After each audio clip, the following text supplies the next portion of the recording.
Баңгизат менен каралар эмес кызыл шапкечендерди алектенип алып сатуу иштерин жасап жатышат. Бишкекте бул мыйзамсыз аракетке барган милиция кызматкери кармалды. Ал Свердлов райондук күзөт кызматында иштеген. Анын кызматтык формасынын чөнтөгүнөн өзгөчө жыты бар кочкул күрөң түстөгү 8,26 грамм белгисиз зат табылган.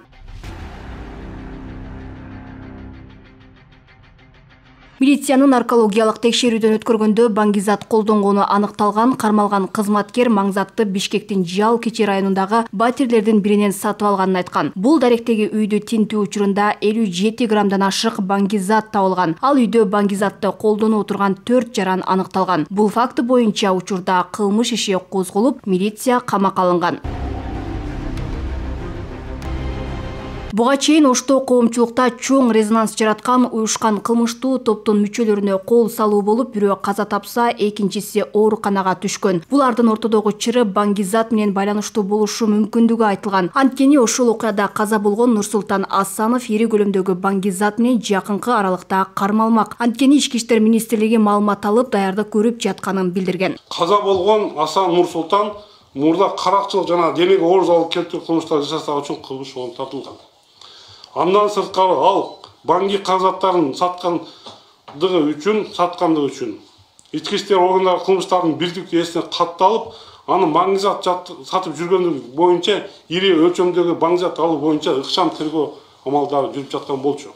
Кылмыштуу топтордун мыйзамсыз кыймыл аракеттери, тагыраак айтканда, алар баңгизаттарды сатуу, каракчылык, уруп тоноо, мыйзамсыз ишкерлүүлүк, иш аракеттеринен пайда табуу үчүн криминалдык чөйрөдө өзүнүн таасирин күчөтүү максатында бири-бири менен кагылышып кылмышка барып жатышат. Улуттук статистика комитети 2020 жылы өлкөдө маңзатка көз каранды 8,5 миң киши бар деп эсептеген. Кылмыш жаза кодексинин 282 беренесинде көрсөтүлгөндөй баңгизат каражаттарын колдонуу, психотроптук заттарды жана алардын аналогдорун сатып өткөрүү оор кылмыш болуп саналат. Ал үчүн 5 жылдан 15 жылга чейин эркинен ажыратуу жана мүлкүн конфискациялоо жазасы каралган. Кылмыштуулук менен күрөшүүдө алгаш кылмыштуулукту жана ар кандай укук бузууларды алдын алуу иштерине өзгөчө көңүл буруу зарыл. Бул милдеттер ар бир милиция кызматкеринин күнүлүк ишмердигине эске алуубуз керек.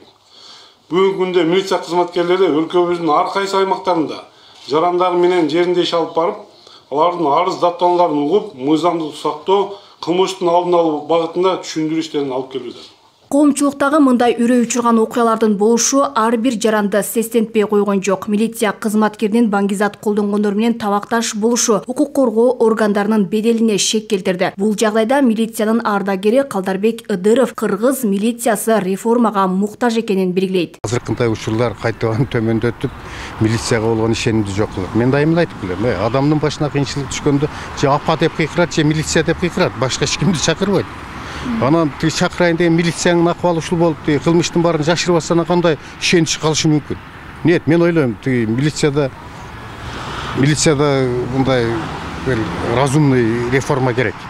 Разумный реформа керек, кадр жагынан дагы, профессионалдуулук жагынан дагы, дегеле башка жагынан деле. Анан мына статустарын так аныкташ керек, коомдогу статустарын.